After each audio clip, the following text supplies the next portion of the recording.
Bora retomar a nossa prosa sobre inteligência artificial. Até agora há pouco a gente estava falando o que era, aonde a gente tinha, onde estava engrenhado, né? Então, até agora há pouco era o que era.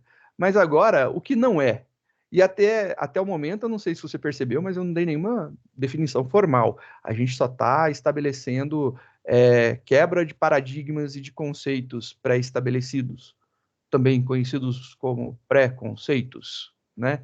Então a gente está discutindo sobre.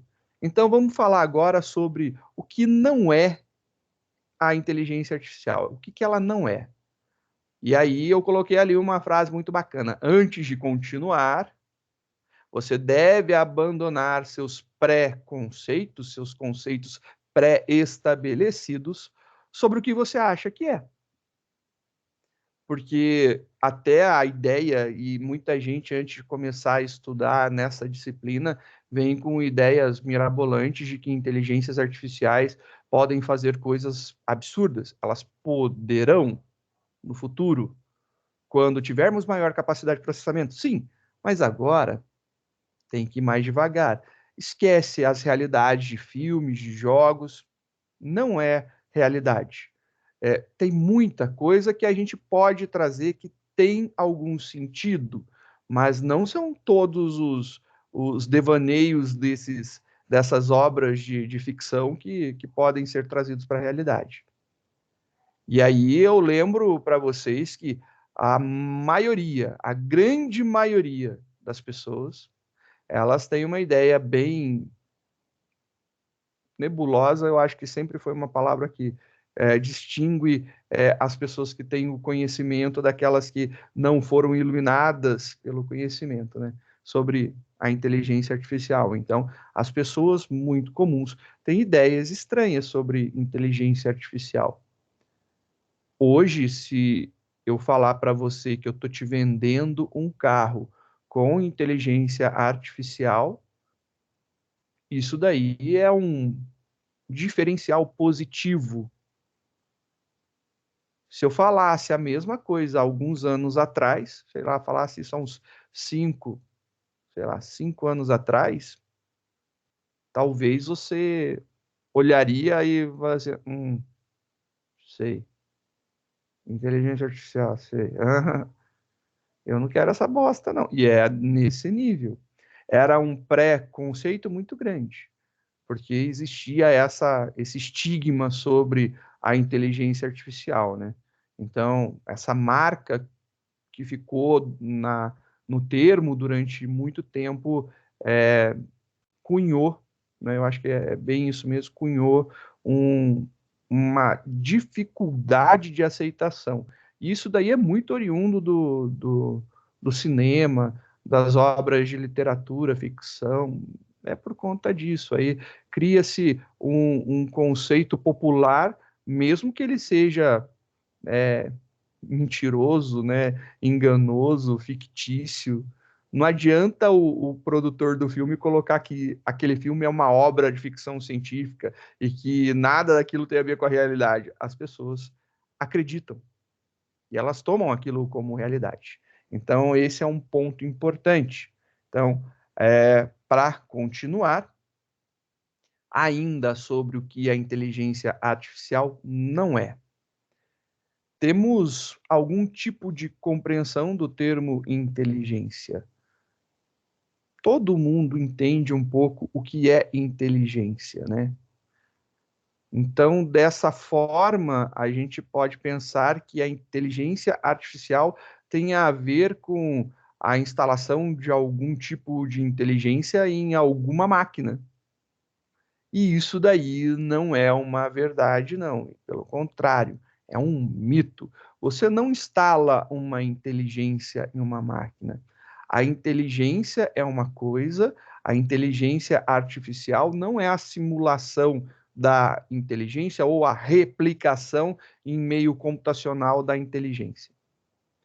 A inteligência artificial é um conjunto de algoritmos que faz análise de dados e normalmente essa análise estatística, matemática ou até utilizando cálculos de álgebra lhe dão uma resposta, e essa resposta ela pode ser interpretada como sendo algo que ele achou um padrão ou ele predisse, ou seja, ele com uma base de dados, ele fez um cálculo matemático, estatístico e disse que se ocorrer lá 70% de pessoas fazendo isso, a probabilidade de outra pessoa com as mesmas condições fazer é muito grande.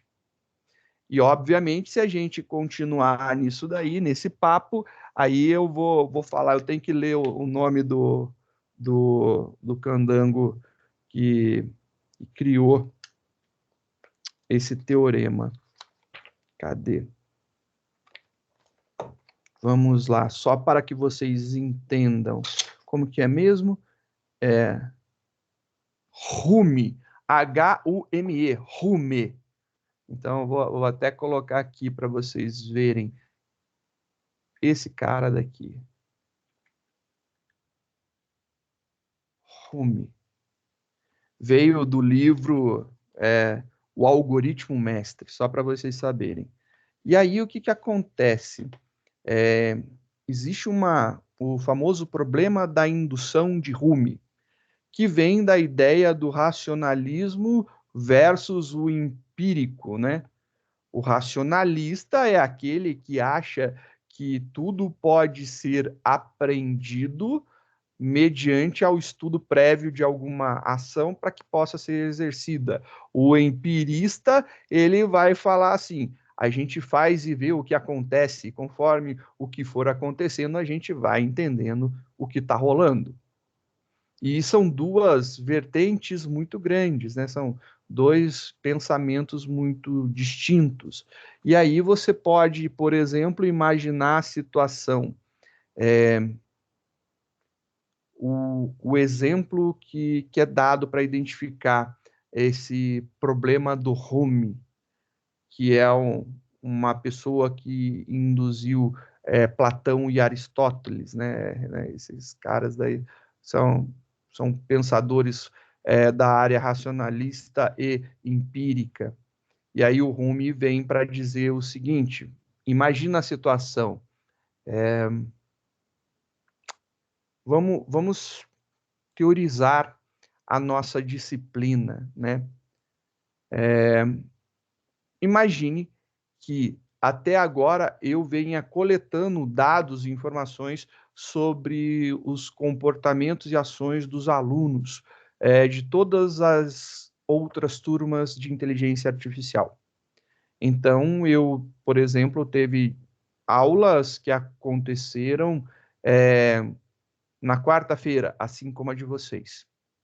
Mas tem aulas que, por algum motivo, podem ter ocorrido para a turma, não na quarta, mas, sei lá, na segunda ou na sexta, outro dia qualquer da semana, e eles tinham aula em outro dia da semana.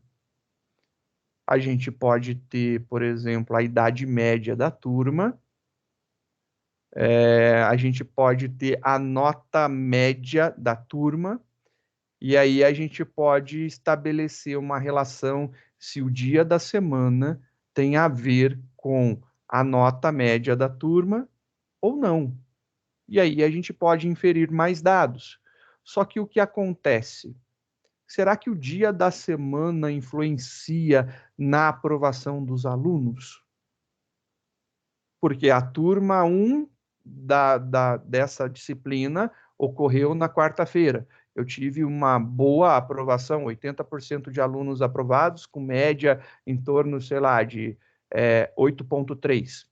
Eu tive uma segunda turma também no mesmo dia, só que a média dessa turma de aprovação foi maior. Eles tiveram 90% de aprovação, porém a média geral da turma foi 7,1.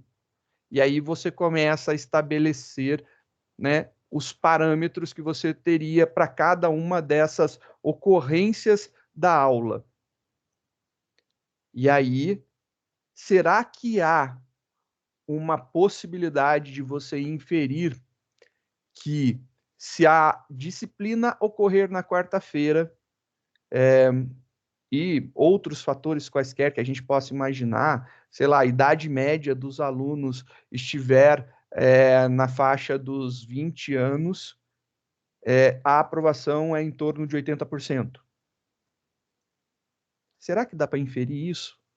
Será que todos os casos que a aula acontecendo num determinado dia da semana, a idade da turma sendo naquele determinado, naquela determinada faixa, e mais qualquer outra variável que você queira avaliar, será que isso é capaz de induzir a quantidade de aprovados?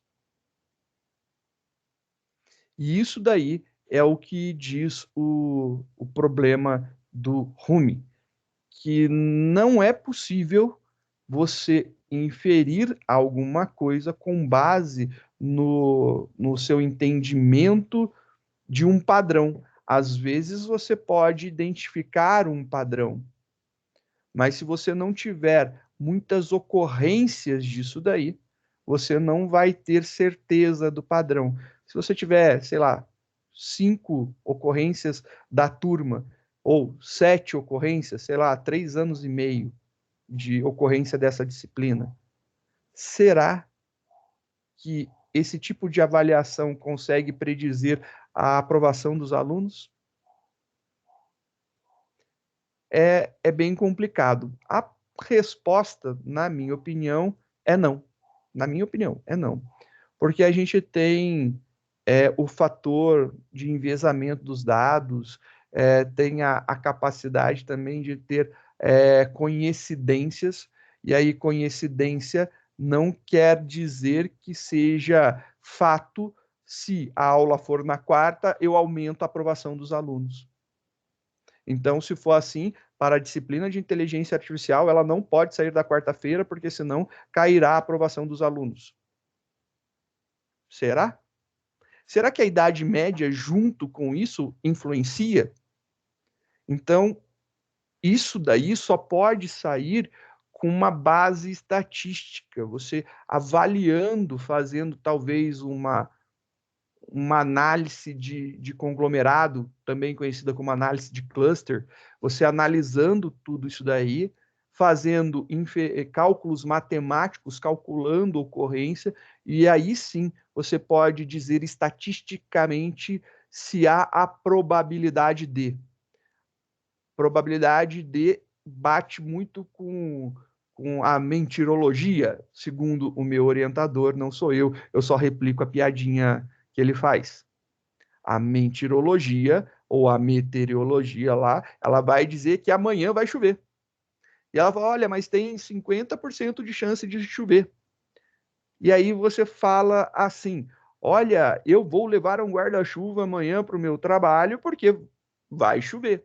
E aí você leva um guarda-chuva gigantesco e não cai uma gota de água. Probabilidade. Probabilidade. Você está tirando uma ideia, mas você não está criando uma forma de ter certeza absoluta disso. Logo, é isso que é dito inteligente, a capacidade de utilizar fórmulas matemáticas ou estatísticas para conseguir entender alguma coisa, seja classificar, seja calcular, predizendo ou algo do tipo. Então, isso não é inteligente. Isso é matemática. Isso não é uma inteligência, é matemática. E se realmente fosse inteligência, eu ensinei a prever o tempo. Daqui a pouco já está aprendendo a falar e a escrever e já está tomando consciência. Não é um ser vivo, é um programa computacional sendo executado com dados finitos por tempo finito. Isso não é inteligência, isso é inteligência artificial. Artificial quer dizer, então, que a gente vai fazer simulações de partes da inteligência que nós temos. Lembra da nossa conversa na última aula sobre o jogo de xadrez? Só porque o nosso algoritmo consegue ganhar de todo mundo no xadrez, não quer dizer que ele consiga ganhar do jogo de damas, que é mais simples. Por quê?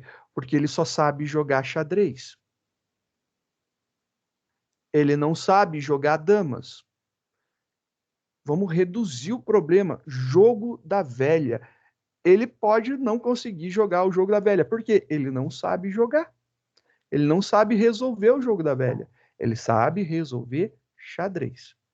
E é isso que ele faz, e é isso que ele faz muito bem. Isso daí é uma análise de probabilidade de, dado esse movimento, lá na frente eu ter a maior chance de ganhar. Isso daí é inteligência artificial, não é inteligência. Diferente esses dois termos. Então, quando se fala que temos algum tipo de compreensão do termo de inteligência, assim podemos pensar que a IA tenha a ver com a instalação, né, colocar lá num determinado computador, equipamento, que seja, algum tipo de inteligência, isso daí é um mito. Na verdade, a gente processa os dados e verifica a possibilidade disso ser ou não ser. Bem assim. Então, inteligência não tem nada a ver com inteligência artificial. Inteligência artificial está mais para uma. Eu acho que o termo cunhou e ficou bonito, mas eu acho que inteligência estatística seria um termo bonito, mas eu acho que a estatística na época não era vista com bons olhos, e aí por isso colocaram tal de artificial, porque falaram, ó, esse negócio deve ficar mais bacana. O marketing deve ter sido top, mudar o nome de estatística para artificial. Não compreendemos nossa própria inteligência. E isso daí eu estou falando, obviamente, uma análise científica. Não compreendemos. Existem, perdão, existem muitos estudos para indicar o que acontece, por exemplo, que área do cérebro é acionada quando você sente fome, que área do cérebro é acionada quando você sente prazer, quando você sente dor, quando você sente medo, quando você está fazendo um cálculo matemático, quando você está fazendo, sei lá, tendo uma reação espontânea natural. Por exemplo, naquele susto, né, de você contrair os olhos, por exemplo. Qual área do teu cérebro é acionada? Isso ainda está sendo desenvolvido. Isso ainda está sendo estudado. Então, a gente não conhece o nosso cérebro e a forma com que ele pensa e da forma com que ele se torna inteligente. Se a gente não conhece ele 100%, como que a gente consegue replicar isso daí? Boa pergunta. Então, que a gente não compreende a nossa própria inteligência, isso também é um fato. Ainda na nossa pegada do que não é, o estudo da inteligência humana nem sempre é útil para a inteligência artificial. Não é. Eu não preciso passar todo o conhecimento da humanidade para uma inteligência artificial. Se eu quero que ela consiga simplesmente ganhar no xadrez, por exemplo. Ela não precisa nem ter o conhecimento de como ganhar em damas, que é um jogo mais simples de tabuleiro do que o xadrez. Ela não precisa nem saber como ganhar em jogo da velha. Ela só precisa saber como ganhar em xadrez. E é somente isso. Muito diferente da nossa capacidade humana de aprender várias coisas e tentar aprimorar, né? Então, a forma com que nós aprendemos é algo que ainda está sendo muito estudado e sempre está sendo estudado, e não tem uma replicação disso daí. A gente pega algumas similaridades de algumas coisas e criamos técnicas, seja por análise de agrupamento, o tal do cluster, seja por análise de similaridade, seja por distâncias, que também é possível calcular, seja por fatores. A gente cria alguma técnica para chegar na resolução. Só que a gente não tem todas as técnicas para resolver todos os problemas ainda. A gente tem problemas que podem não ter resolução. E isso daí ainda é algo que incomoda todos os seres humanos, a capacidade de não conseguir solucionar um problema. E aí é muito interessante porque os pesquisadores de inteligência artificial, por muitas das vezes, eles estudam a inteligência de animais e não de seres humanos. Porque são seres menos complexos, seres mais fáceis. E quando eu estou falando de animal, eu não estou nem falando, por exemplo, de um puma, sei lá, de um orangotango, de um cavalo. Não estou falando. Eu estou falando que esses estudos podem ser de seres realmente mais simples, seres muito menos complexos. E sempre que a gente vai conversar, é importante lembrar do famoso jogo de xadrez aí, do Kasparov contra o Deep Blue, né? É muito importante lembrar desse acontecimento. Então, a história da competição é muito interessante, né? Tem um documentário, acho que disponível no YouTube mesmo, sobre o jogo do. O jogo não, vamos colocar assim, a disputa entre o Kasparov e o Deep Blue da IBM. A IBM nos Estados Unidos ela viu uma possibilidade muito interessante, muito legal, que são aqueles jogos de pergunta e resposta. E aí os jogos de pergunta e resposta que eles fazem não são tão diretas as perguntas, não é? Não é quanto é 1 mais 1, você responde 2. É mais ou menos assim. O que é 2? É a soma de 1 mais 1. É mais ou menos desse jeito. Então, alguns desses jogos despertou na IBM a ideia de treinar um computador para ser capaz de responder. E aí, o computador começou a ser treinado com essa base de conhecimento, e você deu uma base de conhecimento para ele, e com base na pergunta, ele tinha que tentar acertar a resposta. No começo, obviamente, ele errava muito. Ciclos de aprendizagem foram se passando, ou seja, cada vez que você tem uma resposta não certa, errada do algoritmo, você penaliza ele com um peso. Cada vez que ele acerta, você dá um prêmio dele com outro peso. E aí você distingue, né, o que é uma resposta boa do que é uma resposta ruim. Olha, tô já transformando o bagulho em matemática. E é isso mesmo. E aí você está falando para ele, olha, se você acerta, você ganha 10 pontos. Mas se você errar isso daqui, ou se você responder isso, você ganha 1 ponto. Mas você respondeu. Já é alguma coisa. E isso daí foi feito durante muito, muito tempo. E aí colocaram o Deep Blue para responder junto com os jogadores. E ele foi crescendo a capacidade dele de dedução. E ele foi aprimorando, aprimorando, aprimorando, até que chegou um ponto que ele ficou um jogador muito bom. Ele ficou muito bom ao ponto de ele ganhar sempre. E aí decidiram, então, fazer essa mesma técnica para jogos de xadrez. Pegaram, na época, o grande Kasparov, campeão mundial de xadrez, E fizeram uma proposta para ele jogar contra uma máquina para que ele pudesse treinar a máquina, né? E a máquina seria treinada por várias pessoas e iria ocorrer aí um desafio entre eles, né? Obviamente, você tem momentos que o Kasparov ganha, momentos que o Kasparov perde, e você tem alguns momentos em que fica dúbio, temos dúvida de como foi a lisura do processo do Deep Blue ganhar realmente do Kasparov.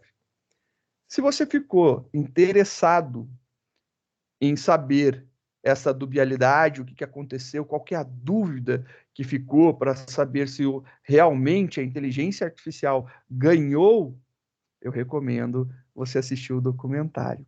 Depois eu coloco o link do documentário aí para vocês brincarem um pouco. Mas resumidamente, é isso. Tem uma frase, senhor, muito boa que ele fala que eu sou o único homem a ganhar dessa máquina no xadrez. O último, na verdade. Eu sou o último homem a ganhar de uma máquina no Sou o xadrez. último, exatamente isso, cara. Muito legal. É muito legal.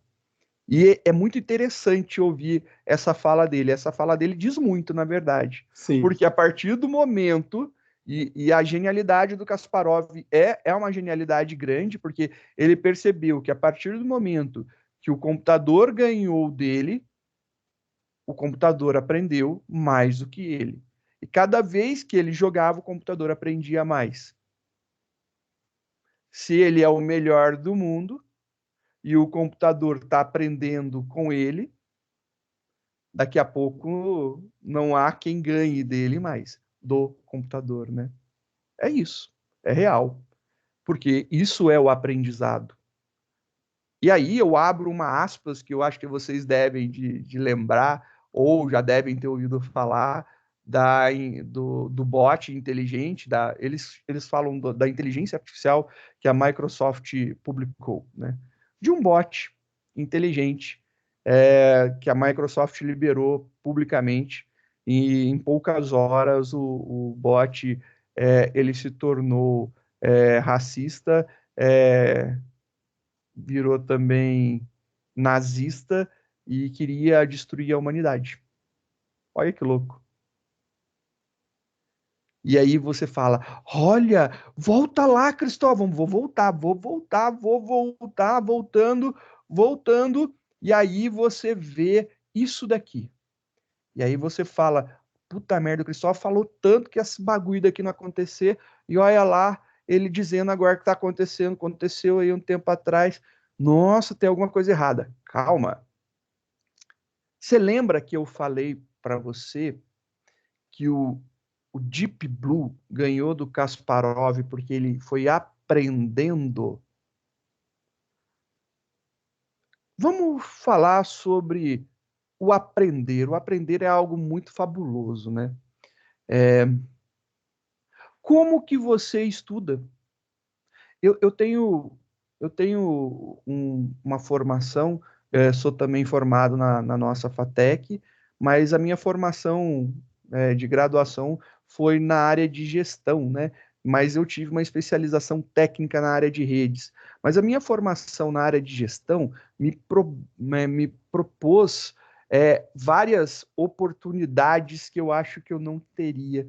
E uma delas, ela me deu a possibilidade de estudar as formas que nós, seres humanos, aprendemos, né? Então, nós temos formas de inteligência. Então, tem inteligência emocional, a inteligência a inteligência lógica, racional, né? E aí a gente estuda a forma com que a pessoa ela aprende, que quanto mais ela aprende, mais inteligente ela é dita, né? E como que uma pessoa aprende? Bom, nós aprendemos através dos nossos sensores. Quais são os nossos sensores? Quais são os sensores que nós temos? O primeiro, vocês estão usando neste exato momento. Vocês estão me ouvindo. A audição. Vocês estão usando um segundo. A visão. Existem outros sensores no nosso corpo que são, por exemplo, os sensores táteis. A pele, o maior órgão do nosso corpo. Então, eu tenho a visão, eu tenho a audição, eu tenho o tato, paladar. Opa, sim, paladar, olfato, sim. Se você quiser aprender a cozinhar, você tem que provar as coisas. Você tem que sentir o cheiro e ver o que acontece quando você mistura. Você tem que olhar e ver como que está a textura, a cor, se está tudo do jeito que você quer. Você tem que ouvir, por exemplo, o barulho da coisa acontecendo, fritando, fervendo, para você ver se está no ponto. Você tem que sentir para ver, por exemplo, se a textura daquilo que você está fazendo, sei lá, o cozimento está no ponto ideal. Então, o seu aprendizado envolve os seus 5 sentidos. Só que algumas pessoas conseguem ter aí a capacidade máxima de aprender com 5 sentidos. Talvez umas poucas. Mas a gente tem facilidade com alguns. Eu, por exemplo, eu tenho uma facilidade visual auditiva. Se eu ver você falando e ouvir você falando, associado, não basta somente eu ver, não basta somente ouvir, eu tenho que ver e eu tenho que ouvir. Eu aprendo. Então, para mim, uma aula aonde uma pessoa fala e eu vejo ela falando é muito melhor do que uma aula aonde eu olho para o caderno e tento copiar o que a pessoa fala. Não vale para mim copiar o que a pessoa fala. Não dá. Eu não aprendo copiando. Eu tinha amigas na faculdade que, se elas não escrevessem ao tátil, né? Ela tem lá a memória mecânica que precisa ser acionada. Se ela não escrevesse, reproduzisse tudo, revesse tudo, em silêncio. Então ela tem uma memória que é visual, só que ela é visual tátil, né? Ela tem que fazer alguma coisa. É muito incrível, né? Eu tenho colegas que eles só precisam ver para aprender. Ele nem precisa ouvir o que está acontecendo. Ele não precisa guardar o que está sendo falado. Se ele vê uma pessoa fazendo alguma coisa, ele aprende a fazer. Muito legal, eu fico abismado de você pega, sei lá, você vai lá naquele tiozão antigão que chegou um carro novo e ele olha você mexendo no motor, amanhã ele já está fazendo a mesma coisa. Ele aprendeu vendo. Você não explicou um A para ele do como que se faz. É só uma forma de aprender com o visual. Se eu olhar ele vendo e ele não falar para mim o que está fazendo, é muito difícil. Tanto é que uma das formas que eu estudo é lendo em voz alta. Por quê? Lendo, olhos, eu falando em voz alta, eu estou ouvindo. Eu adquiro muito mais conhecimento lendo em voz alta. É a forma com que eu aprendo. Aprenda a entender como você aprende. É o aprender a aprender, né? Isso é muito importante. E aí, por que eu estou falando dessa técnica de aprender a aprender, né? Porque quando a gente está falando de uma inteligência artificial baseada em aprendizado, ela é exatamente aquilo que ela aprende. Se você ensinar uma inteligência a fazer algo bonitinho, perfeito, correto, ela irá fazer daquele jeito. Só que o que aconteceu com a inteligência lá do Deep Blue? Ele aprendeu com os melhores. Ele aprendeu com especialistas em xadrez, com os melhores jogadores de xadrez. E com base nesse aprendizado, o que aconteceu? Ele ganhou do campeão do mundo. E a tal do bot lá, que eles falam, a inteligência da Microsoft, que queria destruir a humanidade e virou uma racista nazista maluca lá. O que aconteceu? Ela era uma inteligência que tinha uma retroalimentação, que também é uma das técnicas, você reintroduzir o conhecimento na base. Tudo que ela vivencia, ela adiciona à base dela, que é o tal do reinforcement learning, né? Que é uma das técnicas do aprendizado por reforço. Você já viu crianças com déficit de atenção que elas têm que ter ajuda de um professor particular? Ou qualquer outra dificuldade, ela tem que ter um reforço? É exatamente isso. Só que quando você tem um professor te ensinando, ele está te ensinando o correto. O que aconteceu com a inteligência artificial da Microsoft? As pessoas foram brincar com ela. E aí começaram a fazer testes com ela. Começaram a falar coisas erradas para ela. E ela aprende com o que lhe é passado, né? E com esse aprendizado, voilá, ela acabou começando a falar asneiras. Por quê? Porque as pessoas, ao invés de incentivarem e produzirem conhecimento útil para ela, não foram zoar, fazer palhaçada e estragaram o negócio que poderia ser algo fabuloso, um projeto que só poderia estar rodando até hoje, crescendo e aprendendo cada vez mais coisas importantes. Não, vai um filho de Deus lá, um espírito torto, e faz uma cagada de ensinar a inteligência artificial coisas erradas. Que beleza, né? Olha que coisa que aconteceu. É por conta da retroalimentação do conhecimento que ela tem. Ela aprende coisa nova, vai para lá. Não importa se o que ela está aprendendo é certo ou errado, ela está aprendendo. Então, a gente vai ter aí um momento do entender do aprendizado que a gente vai fechar isso daí e vai falar, o aprendizado ele tem que ser supervisionado de alguma forma, ou você pode ter um reinforcement, né, uma retroalimentação, um reforço, mas esse reforço ele tem que talvez passar por um crivo, né, por um avaliador. Eu acho importante. Então, você Ô, pode senhor, atualizar, mas diga, Matheus, pois não. rapidinho. Eu mandei Tudo. um link que fala exatamente sobre essa parte de aprendizado por reforço. Teve um pessoal Do Open que. Isso, AI. OpenAI. Que eles criaram uns robozinhos, só para explicar. Criaram uns bonequinhos brincando de esconde-esconde. Uhum. E, tipo, tinha as pessoas que procuravam e as pessoas que Se escondiam. se escondiam. Chega em um determinado momento que o pessoal, que os que se escondem, não são achados nunca. Porque eles descobrem um mecanismo que é impossível eles se encontrarem em qualquer mapa que você coloca ele.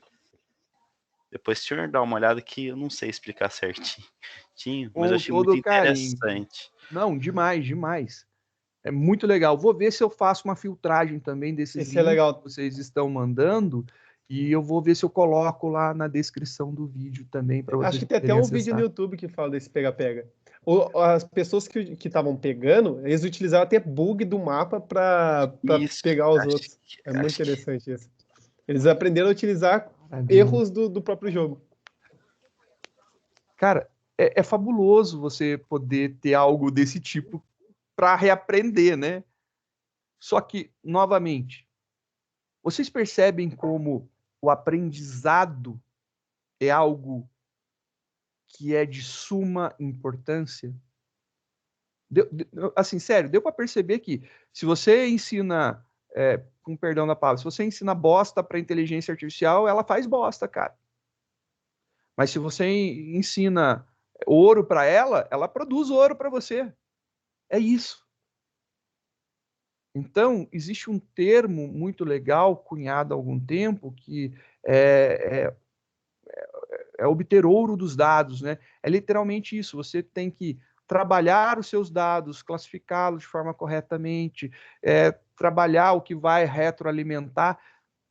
Por isso que a parte, quando a gente está lidando com análise de dados, né, antes mesmo de rodar um algoritmo, o maior esforço é em você limpar os dados, obter e limpar, arrumar, corrigir, preparar, verificar se não há vieses, né? Existe um algoritmo que vocês provavelmente usam. Não todos os dias, mas comumente vocês devem de usar aí, talvez uma vez por semana, deve de acontecer. O CAPTCHA do Google. Vocês lembram do CAPTCHA do Google lá? O CAPTCHA, ele mostra para você lá, para você clicar no checkbox para dizer que você não é robô. Aí você fala, legal. Por que que você clicar ali indica que você não é um robô? Quem saberia me explicar isso daí? É uma boa pergunta, né? Ninguém?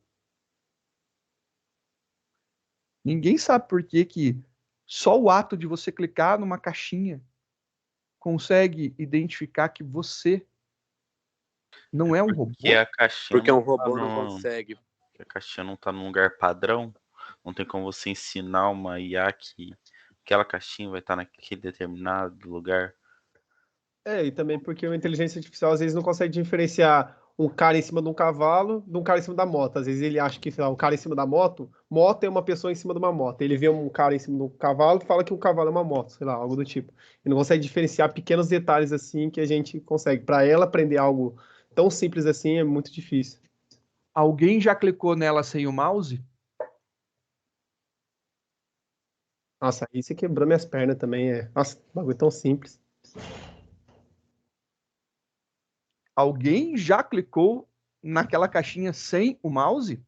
O touch do celular. O touch do celular é mouse. Senhor, o senhor O conhece? touch do notebook é mouse. Diga, Luiz, por gentileza, meu querido. Aquela setinha que vai para baixo, que é o tab. Dá para clicar. Daí vai selecionando. É? Normalmente não usam. Luiz? Não, o senhor citou na aula passada o canal do Gabriel Pato e ele Gabriel ele tem uma aplicação que ele fez nos testes de votação do Big Brother, né? Que tinha um sistema de captcha que ele identificava onde clicar, né? O que clicar, qual a imagem identificar e tudo mais. Isso daí foi fabuloso. Dele eu acompanho a única coisa do Big Brother que eu gosto é assistir o Gabriel Pato quebrando a votação lá, burlando a votação. É a melhor coisa que eu curto do Big Brother. A única coisa do Big Brother que eu acompanho é o Gabriel Pato. Mas, por exemplo, o sistema de querendo insinuar que lá define se é um robô ou não, porque um robô não precisa clicar? Tá chegando lá. É uma coisa muito, muito simples. Pensa no CAPTCHA. Pensa você aí no CAPTCHA. Imagina ele na tua tela. Sabe que ele é um robô? Oi? O robô não sabe que ele é um robô? Tipo, ele não tem esse entendimento? Como que um robô moveria o mouse para? Mover? Claro que pode mover. A gente move o mouse. Isso é a coisa mais simples do mundo. Mas como que ele poderia mover o mouse? Como ele moveria o mouse? No código HTML da página, senhor. Ué. E aí o que que ele faz? Ativa... Então, activate ali. E aí você faz o quê? Você pega o mouse dessa posição e transfere ele para cá. Correto? Não é assim? E dá uma ação de clique, né? Via código. Pronto, resolvido. É isso. Percebeu? Se você não passar o mouse até chegar lá, ele entende que se o mouse estava aqui e ele surge aqui, isso daí é um robô. Muito bem falado também por todos vocês. Não é somente isso. O CAPTCHA ele é bem complexo, na verdade. O início dele foi isso. Quando ele só surgiu aquela caixinha, era um movimento. Senhor, Se o fala mouse também não que estava movimentando, ele não contava. Diga, Pedrinho. fala também que o CAPTCHA é para você está ensinando uma inteligência artificial a diferenciar, sei lá, o que é uma bicicleta, o que é algo do tipo. É o próximo passo que a gente vai conversar. Que é Foi mal pelo justamente spoiler. quando... Não foi spoiler. É literalmente quando ele percebeu e vocês começaram a falar de várias possibilidades de burlar isso daí. E se eu fizesse um algoritmo para ele mudando a posição do mouse, mesmo que seja assim, tuque, e eu vou posicionando ele ponto a ponto. Eu burlo, porque o mouse está movimentando. Não está? Acabo de burlar. E aí, e agora? O que eu posso fazer?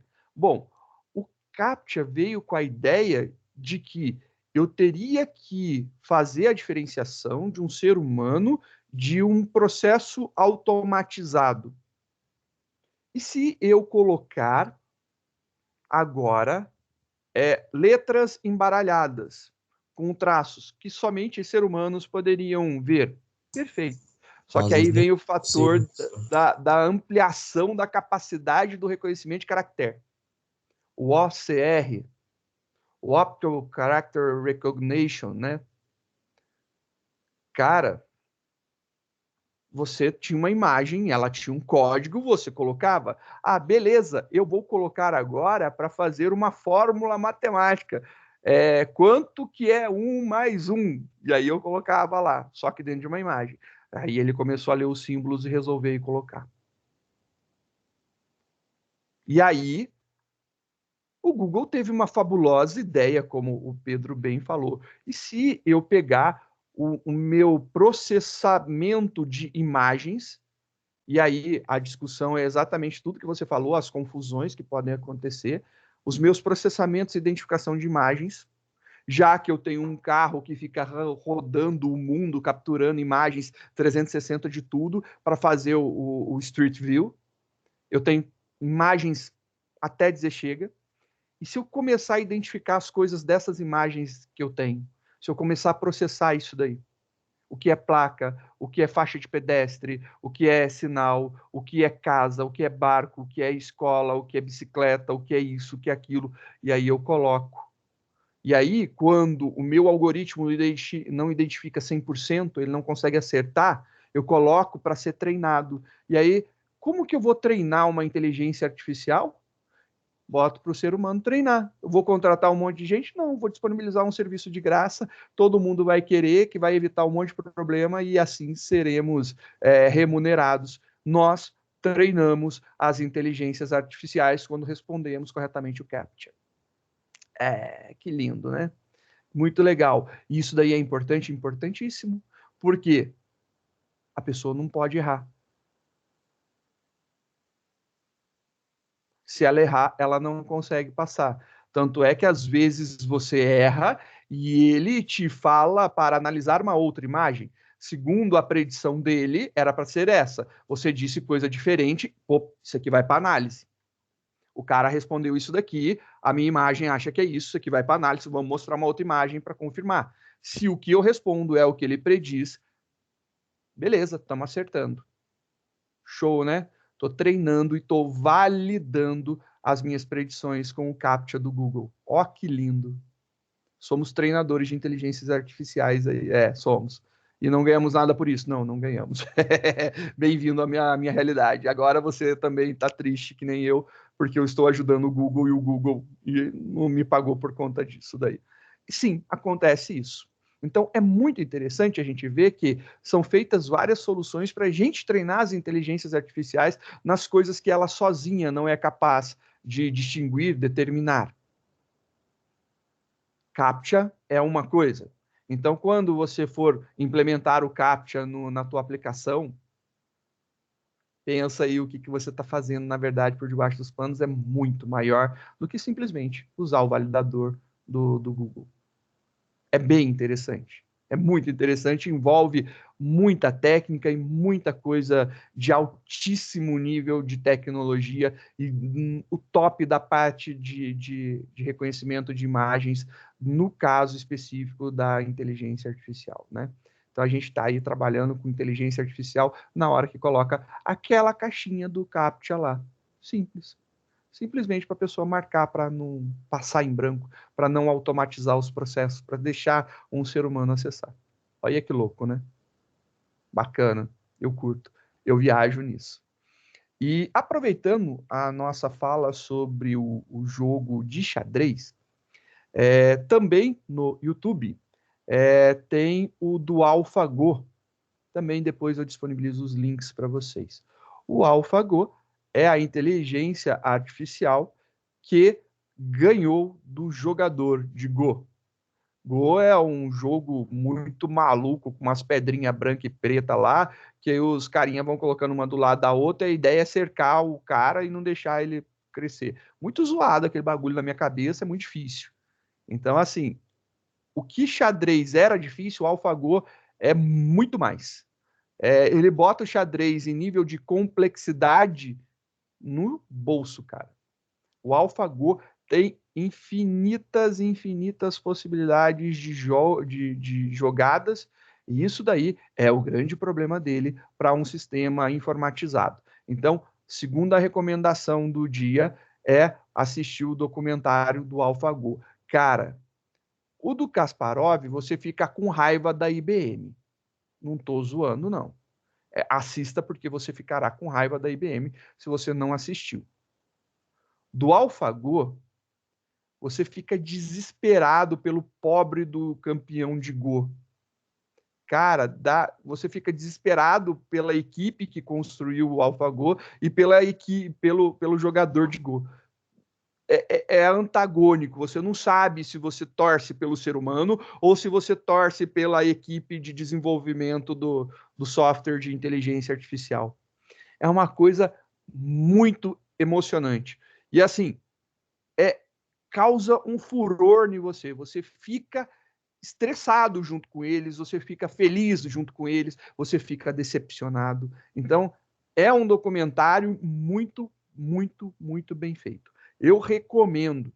Lembro, é documentário, não é filme, não é filme de ação. É um negócio que, se você parar para pensar com relação ao que a gente está estudando, você está entendendo a evolução de algoritmos que aprendem. Você vai ver exatamente o que acontece. Essas duas recomendações, depois eu coloco o link, mando o link no nosso grupinho também. Mas vale muito, é muito legal vocês poderem assistir. E eu deixo isso daí como uma recomendação para que a gente possa conversar um pouquinho na próxima aula sobre. Então, se for possível, assistir uma semana aí, não é tarefinha, eu acho que isso aí é até divertido de assistir. Então, eu acho que vocês vão curtir. Se for possível, eu agradeceria muito se vocês assistissem. É uma recomendação com carinho do que vai vir. Vamos ver aí, a gente tem mais uns 10 minutinhos de aula, só para ver. Perfeito, aí, ó. Ainda dá para a gente conversar, porque tem um tema que não dá para conversar em 10 minutos. O que a inteligência artificial não é? Outros conceitos pré-estabelecidos da inteligência artificial vêm em função da ficção científica. Eu falei, mas é bom reafirmar. O cinema, as obras de arte, de textos, livros, séries, filmes, eles criam um mito muito maluco, cara, que não temos hoje capacidade computacional para resolver dessa forma ainda.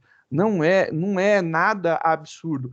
Seria legal se a gente tivesse capacidade computacional, eu concordo que aquilo dali poderia ser problema. E eu acho que ainda haverá muito problema, conforme for crescendo a capacidade computacional. Mas isso é certeza. Máquinas inteligentes andando sozinha, fazendo tudo sozinha? Não temos. Mas temos o carro autônomo. Mas pela lei, o carro autônomo tem que ter uma pessoa atrás do volante. Né? As regras, na maioria dos locais, indicam isso. Por quê? Para tomar o controle caso necessário. Então, automatizado 100%, né?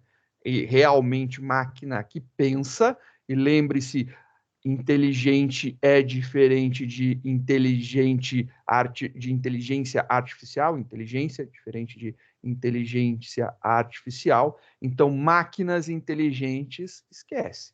Máquinas com inteligência artificial, possível, opa, tranquilo, a gente tem. Então, máquinas inteligentes não rola por enquanto. Não existe ela pensasse, eu vou passar por essa rua, por quê? Porque eu vi uma árvore ali, vou fazer um caminho diferente hoje, porque eu quero brisar pelo caminho, aproveitar o caminho, a rua, né? Não existe isso. Ela não pensa nisso daí. Robôs, ciborgues. Tem muito, a gente tem muito robô. Robô, existe muito robô. Mas os robôs que a gente tem são bem diferentes dos robôs que realmente a gente pensa. E aí a gente está falando, e eu lembro da Bárbara, de um Blade Runner, que você tem um ciborgue, ou se não, lá do, como é lá, do O'Connor, é o Exterminador do Futuro, né? Cara, aquilo de lá não tem. Não tem.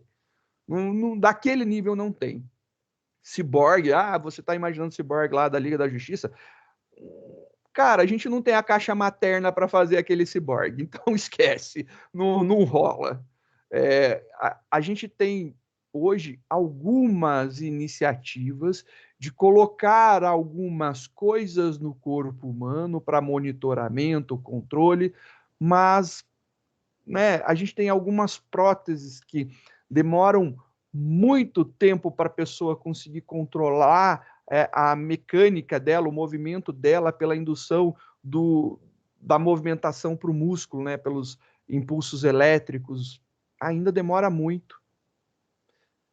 Então, o ciborgue, onde você mistura seres humanos com máquina, eu acho que era uma saída legal, boa, para corrigir um monte de problemas. Por exemplo, você tendo nanorobôs andando dentro da circulação sanguínea, limpando, por exemplo, as paredes das veias onde tem acúmulo de gordura, né, fazendo correções ou ajustes de dando microchoques no coração, marca-passo, para ele bater corretamente, né, fazer análise, por exemplo, do teu, sei lá, da bile, para ver se está saindo em quantidade suficiente, se você está absorvendo conteúdo, talvez, né, sensores na pele para alguma coisa. Isso eu acho que ainda é possível. A gente já tem um implante coclear, né, já é algo que já torna um ciborguezinho, mas é muito superficial ainda com a ideia do ciborgue realmente, né? Então, não é nada disso por enquanto e acredito que vai demorar muito, né? E vamos lá, a última série de preconceitos para a gente fechar nos nossos minutos finais, né? A última série de conceitos pré-estabelecidos vem de mitos oriundos da informática. Computadores só podem fazer aquilo que dizemos para eles fazerem.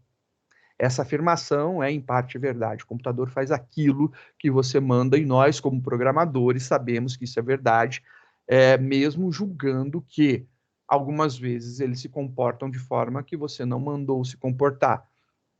Mas é aí que está o problema. Nesse ponto, são os erros de programação.